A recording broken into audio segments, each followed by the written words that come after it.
So as you saw in the thumbnail, today is number 7 of this boxing chapter. So right after we shot this video, we will go outside, do our technical drills with and without weights, and we are also doing some shadow boxing.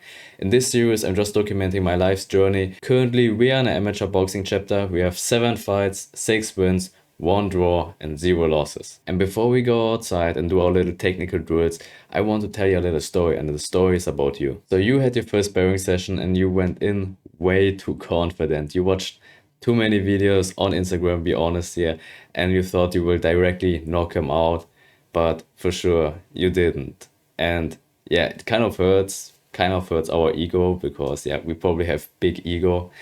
And when we got actually beaten up by the other guy, we actually doubted ourselves, we struggled, and in the sparring, when we are fighting, we're putting pressure on him, but then we are going out of stamina, and then he comes back, and then he punches, and puts pressure on us, and then we will let our guard down to swing back, but then he counters us, boom, and then yeah, it goes over and over again, and then your hands go down, and then he lands even more punches, and then the next day or the second day after, your head is just hurting. First, the skin, because your skin is not used to the punches, so it really hurts.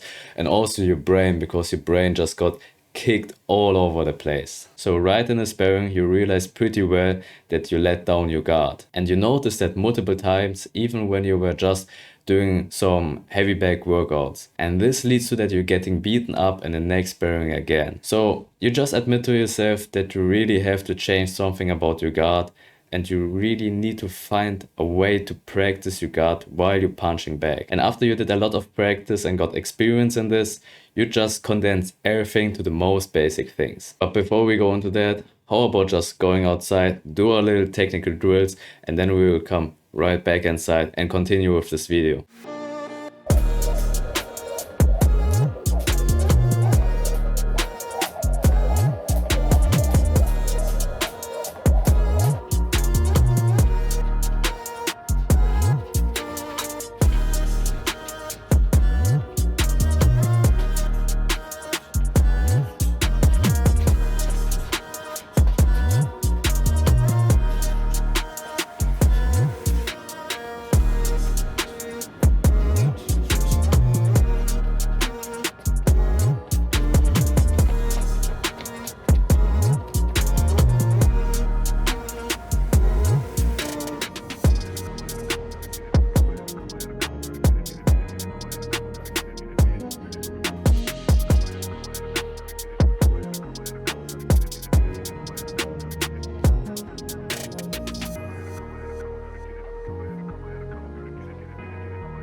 So what you actually realized the most was always when he's coming in, he's putting pressure on you, he's doing a lot of punches, you're getting overwhelmed, you lean back. And this is where the first mistakes comes up.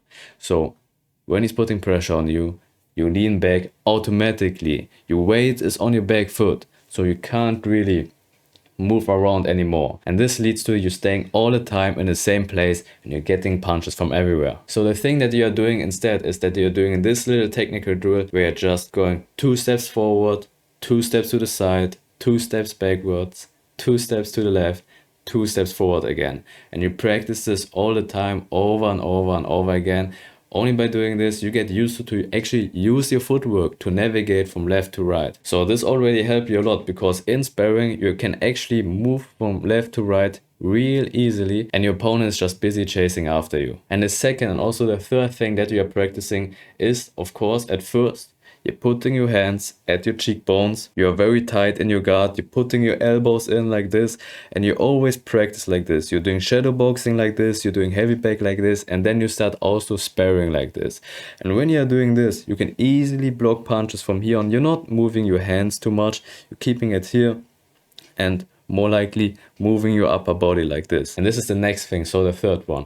So always when you do shadow boxing, you try to imagine your opponent is standing in front of you. Think back of the last time you were doing sparring and you remember how your opponent was doing a 1-2 and then a hook. So when you're doing shadow boxing, you're doing like this, but then you imagine that someone is punching back. So he's throwing a jab, then he's doing the cross, and then he's doing the left hook, so you're weaving under. And this is what you're doing over and over and over again when you're just shadowboxing. And when you go into sparring, you can actually remember that he is throwing a 1-2, 1-2, but then you automatically weave under, and in the same time he's actually throwing the hook, so you perfectly dodge that, and then you come back with a straight and a hook, and he's completely confused, so he's just rushing into you, and then you just putting up your guard, block every punch, boom, and you're solid. And once you learned how to avoid punches and you're actually getting confident in what you are doing, then you will actually start to get calm while you're doing sparring. So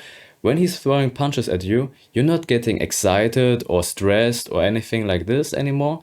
You are calm in actually what you're doing. So you know he's coming in, you can just here, weave under, boom, put your guard up like this, and then you're getting calm, you get more focused on what you are doing, and because of that, your defense is even better. So imagine this, he's a pressure fighter, so he's also very tight in his guard, he's coming into you and he's putting a lot of pressure on you, he's punching non-stop, but you are solid with your guard, you can stay like this, and you are actually calm, you're not thinking about, oh, doing this, you're just here, you're waiting, you're seeing the opportunity, and then boom, you just counter like this. And in the end, after this whole journey, you start to prioritize defense over aggression. So you always keep in mind to be calm, work on your defense, keep your hands at your cheekbones, watch your footwork, don't lean back. And with that being said, keep working on your guard, keep being awesome, and I will see you in the next video.